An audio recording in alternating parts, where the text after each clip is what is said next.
എല്ലാവർക്കും നമസ്കാരം. സുഖം എല്ലാവർക്കും. ഇവിടെ നമ്മൾ സുഖമായിട്ടിരിക്കാൻ കേട്ടോ. വിഷുവും ഈസ്റ്ററൊക്കെ അടുത്തടുത്ത് എത്താറായില്ലേ. നമ്മൾ സാധാരണ വിഷു സ്പെഷ്യല് ഉണ്ണിയപ്പം പായസം ഒക്കെയാണ് നമ്മൾ സാധാരണ ഉണ്ടാക്കാറ് അല്ലേ. അപ്പൊ നമ്മളിത് കുറെ നമ്മള് ചെയ്തിട്ടുണ്ട്. പായസം, പലതരത്തിലുള്ള പായസം, ഉണ്ണിയപ്പം പലതരത്തിലൊക്കെ നമ്മൾ ഉണ്ടാക്കിയിട്ടുണ്ട്. ഇപ്രാവശ്യം നമുക്ക് നമ്മുടെ വിഷുവിന് നമ്മളുടെ പ്രിയപ്പെട്ട വസ്തി മമ്മി കാണിച്ചു തന്നിട്ടുള്ളത് ഒതന്റിക് ആയിട്ടുള്ള ട്രഡീഷണൽ ആയിട്ടുള്ള മൈസൂർ പാവാണ് കേട്ടോ. വസ്തിമാമ്മയുടെ അച്ഛമ്മയാണ് ഈ മൈസൂർ പാവ് ഉണ്ടാക്കാൻ പഠിപ്പിച്ചു കൊടുത്തിട്ടുള്ളത്.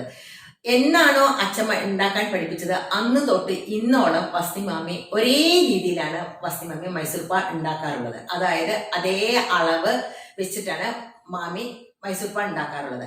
അതുകൊണ്ട് മാമിക്ക് ഇന്ന് വരെ മൈസൂർ പാവ് ഒന്ന് തെറ്റായി പോവുക, കേടുവന്ന് പോവുക, ശരിയാവാതിരിക്കുക ഒന്നും ചെയ്തിട്ടില്ല. അപ്പോ വസ്തിമാമിയുടെ അച്ഛമ്മ കാണിച്ചു കൊടുത്ത അതേ രീതിയാണ് നമുക്കും വസ്തിമാമി കാണിച്ചു തന്നിട്ടുള്ളത്. പിന്നെ ഒരു കാര്യം ശ്രദ്ധിക്കണം, വളരെ എളുപ്പമാണ് മൈസൂർ പാവ് ഉണ്ടാക്കാൻ, എല്ലാവർക്കും ഉണ്ടാക്കാനും അറിയാം. പക്ഷെ ഞാൻ ചെറിയ ഒരു കാര്യം പറയട്ടെ. നമ്മുടെ ചെറിയ കുട്ടികൾ ഉണ്ടെങ്കിൽ കുട്ടികളെയൊക്കെ ഒന്ന് ഉറക്കി TV ഒക്കെ ഒന്ന് ഓഫ് ചെയ്ത്, പിന്നെ നമ്മളുടെ വളരെ ഫ്രണ്ടാണ് നമ്മുടെ മൊബൈലിൽ, ആ മൊബൈലിലേക്ക് ഒന്ന് കുറച്ചു നേരം മാറ്റി വെച്ചിട്ട് നമുക്ക് മൈസൂർ പാവ് ഉണ്ടാക്കാൻ തുടങ്ങിയാൽ മതി. കാരണം അതിന്റെ കൈയെടുക്കാതെ നമുക്കത് ഇളക്കണം, അതിന്റെ അളവ്, ഇത് രണ്ട് കാര്യങ്ങളും ശരിയായ നല്ല ഉഗ്രനായിട്ടുള്ള മൈസൂർ പാവ് നമുക്കും ഉണ്ടാക്കി കഴിക്കാമല്ലോ. അപ്പൊ ഇതൊക്കെ ഒന്ന് കുറച്ച് നേരത്തേക്ക് ഒന്ന് മാറ്റി വെച്ചാൽ മതി കേട്ടോ. പിന്നെ ഞാൻ ഒരു കാര്യം കൂടെ എടുത്തു പറയട്ടെ. നോൺസ്റ്റിക് പാൻ ഉപയോഗിക്കാൻ പാടില്ല. നല്ല അടിക്കട്ടിയുള്ള കടായിൽ വേണം നമ്മൾ മൈസൂർ പാവ് ഉണ്ടാക്കാൻ കേട്ടോ. അതൊന്ന് ശ്രദ്ധിക്കണേ. പിന്നെ എനിക്ക് പ്രത്യേകിച്ച് ഒന്നും പറയാനില്ല. അപ്പോൾ നമുക്ക് നമ്മുടെ പ്രിയപ്പെട്ട വസ്തി മമ്മി കാണിച്ചു തന്നിട്ടുള്ള മൈസൂർ പാവ്, അതായത് ട്രഡീഷണൽ ആയിട്ടുള്ള മൈസൂർ പാവ് എങ്ങനെ ഉണ്ടാക്കുന്നത് കണ്ടാലോ. അപ്പൊ നമുക്ക് വേഗം വീഡിയോയിലേക്ക് പോവാം കേട്ടോ. മൈസൂർ പാക്ക് ഉണ്ടാക്കാൻ തുടങ്ങാം. അതിന് അളവ് പാത്രം നിർബന്ധമാണ് കേട്ടോ. നമ്മൾ എടുത്തു വെച്ചിരിക്കുന്നത് ഇതുപോലത്തെ ഒരു അളവ് പാത്രമാണ്. നമ്മുടെ കയ്യിൽ ഏത് പാത്രമാണോ ഉള്ളത് അതെടുക്കുക. ചെറിയ പാത്രം മതി കേട്ടോ. അതിൽ ഒരു പാത്രം കടലമാവ് അടിക്കട്ടിയുള്ള ഒരു കടായിലേക്ക് ഇട്ട് കൊടുക്കുക. കൈ എടുക്കാതെ ഇളക്കുക. അതിൻ്റെ പച്ചമണം മാറണം. പച്ചമണം മാറിയാൽ നല്ലൊരു മണം വരും. നമ്മൾ കൈ എടുത്തിട്ട് എവിടെയെങ്കിലും പോയാൽ അത് കരിഞ്ഞ മണേ വരുള്ളൂ കേട്ടോ. കരിഞ്ഞ മണവും വരും, അതിനൊരു കളറും മാറ്റം വരും. അപ്പം നമ്മൾ മൈസൂർ പാവിന് ഒരു ടേസ്റ്റ് ഉണ്ടാവില്ല. അപ്പോൾ കൈ എടുക്കാതെ ഒന്ന് ഇളക്കി കൊടുക്കുക. കളറ് മാറി വരും. കളറ് മാറി വന്നു കഴിഞ്ഞാൽ അതിനെ വേറൊരു പ്ലേറ്റിലേക്കോ അല്ലെങ്കിൽ ഒരു പേപ്പറിലേക്കോ ഇട്ട് കൊടുക്കുക കേട്ടോ. പിന്നെ നമുക്ക് വേണ്ടത് നമ്മൾ എടുത്തു വെച്ച അളവ് പാത്രം ഉണ്ടല്ലോ, ആ അളവ് പാത്രത്തിൽ 1.5 പാത്രം പഞ്ചസാരയും 1.5 പാത്രം നെയ്യുമാണ് നമുക്ക് വേണ്ടത് കേട്ടോ. നെയ്യ് ഒരു പാത്രത്തിൽ ഒന്ന് ചൂടാക്കാൻ വെക്കുക കേട്ടോ. സിമ്മിൽ വെച്ചൊന്ന് ചൂടാക്കുക. പഞ്ചസാര ഒരു അടിക്കട്ടിയുള്ള കടായിൽ ഇട്ട് കൊടുക്കുക.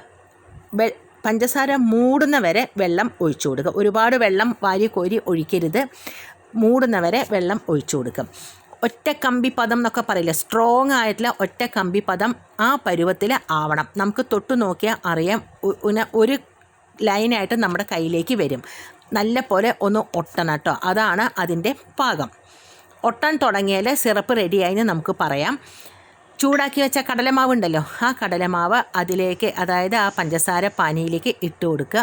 ഒരു വയർ വിസ്ക് വെച്ചിട്ട് നന്നായിട്ടൊന്ന് ഇളക്കി കൊടുക്കുക. വയർ വിസ്ക് വെച്ച് ഇളക്കുമ്പോൾ കട്ടകളെല്ലാം പെട്ടെന്ന് പോകും കേട്ടോ.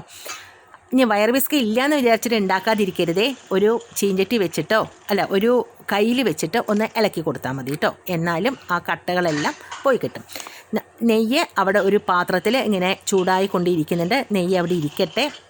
ഇതിൻ്റെ കട്ടയെല്ലാം മാറിയിട്ട് വേണം നമുക്ക് കുറേശ്ശെയായിട്ട് നെയ്യ് ഒഴിച്ചു കൊടുക്കാൻ.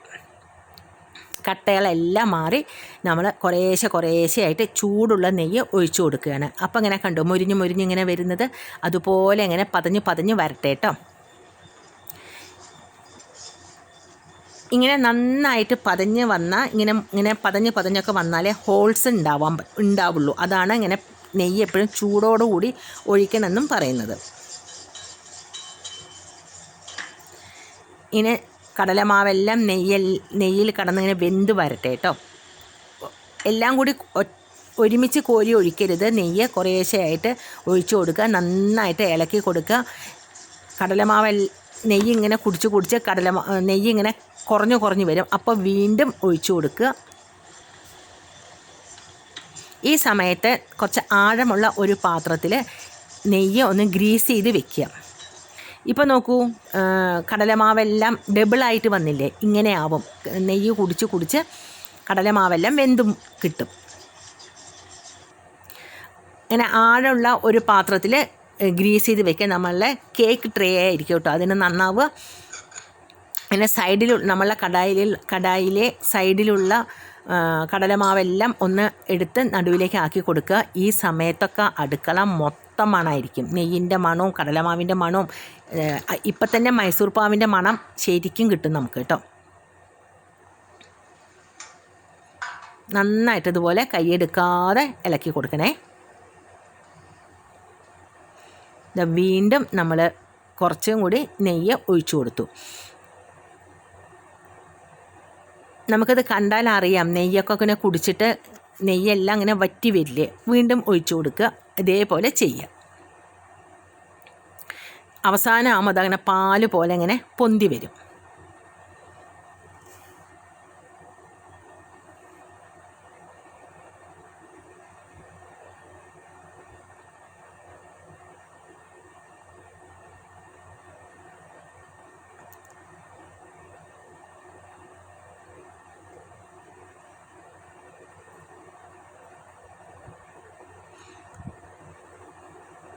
കണ്ടില്ലേ, ഇതുപോലെ ആയിക്കഴിഞ്ഞാൽ നമ്മൾ ഗ്രീസ് ചെയ്ത് വെച്ച പാത്രം ഉണ്ടല്ലോ, ആ പാത്രത്തിലേക്ക് ഒഴിച്ചു കൊടുക്കുക. ഒരു 10 മിനിറ്റ് അങ്ങനെ ഇരിക്കട്ടെ. 10 മിനിറ്റ് കഴിഞ്ഞാൽ ഒരു കത്തി വെച്ചിട്ട് ലൈൻ ഇട്ട് കൊടുക്കുക. ഇങ്ങനെ ആഴമുള്ളൊരു പാത്രത്തിലേക്ക് ഒഴിച്ച് വെക്കുകയാണെന്ന് വെച്ചാൽ അത്ര പെട്ടെന്ന് തണുക്കില്ല. അങ്ങനെ തണുക്കാതിരുന്നാലാണ് നടുവിലൊരു ബ്രൗൺ കളറും താഴെയും മേലെയും ഒരു മഞ്ഞ കളറുമാണല്ലോ നമ്മുടെ മൈസൂർ പാവിന്, അങ്ങനെ കിട്ടുള്ളൂ കേട്ടോ. അല്ലാതെ പരന്ന പ്ലേറ്റിലേക്ക് ഒഴിച്ചു കൊടുത്താൽ പെട്ടെന്ന് ചൂടാറും. അപ്പോൾ നമുക്ക് ആ കളർ അങ്ങോട്ട് കിട്ടില്ല കേട്ടോ. ഇത് ചൂടാറാൻ കുറച്ച് താമസം ഉണ്ടല്ലോ. ഇങ്ങനെ ലൈൻ ഇട്ട് കൊടുക്കുക.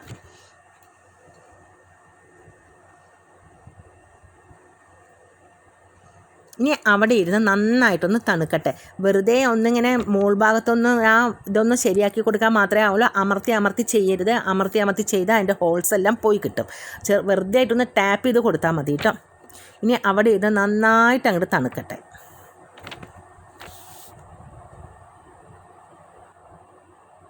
നന്നായി തണുത്ത ശേഷം ഇതുപോലെ ഒരു കത്തി വെച്ച് സൈഡൊക്കെ ഒന്ന് ഇളക്കി കൊടുക്കുക. എന്തായാലും ഒട്ടിപ്പിടിക്കില്ല. ഗ്രീസ് ചെയ്ത് വെച്ച പാത്രമാണല്ലോ, പാത്രത്തിൽ ഒട്ടിപ്പിടിക്കുന്നില്ല. എന്നാലും ഒന്നിങ്ങനെ സൈഡൊക്കെ ഒന്ന് വിട്ടു കൊടുക്കുക.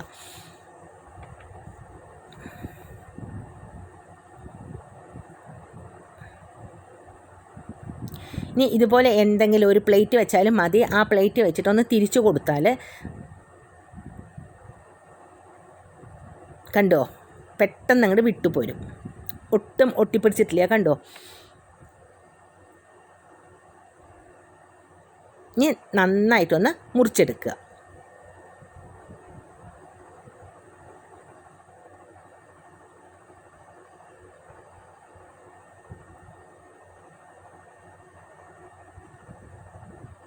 ഇതാണ് കറക്റ്റ് മൈസൂർ പാവ്. കണ്ടോ, ഇതുപോലെ ഹോൾസ് ഉണ്ടായിട്ടുണ്ട്.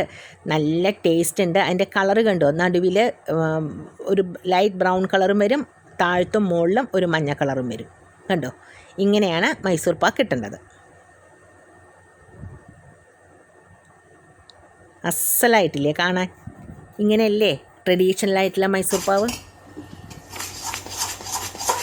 നമ്മളുടെ മാമിയുടെ അച്ചമ്മ പറഞ്ഞു കൊടുത്ത റെസിപ്പിയാണ് ഇത്. എല്ലാവരും ഒന്ന് ഉണ്ടാക്കി നോക്കൂ കേട്ടോ. എല്ലാവരും ആദ്യം തന്നെ ഉണ്ടാക്കുമ്പോൾ വലിയ പാത്രം എടുക്കരുത്, ഒരു ചെറിയ ഒരു അളവ് പാത്രം എടുത്താൽ മതി.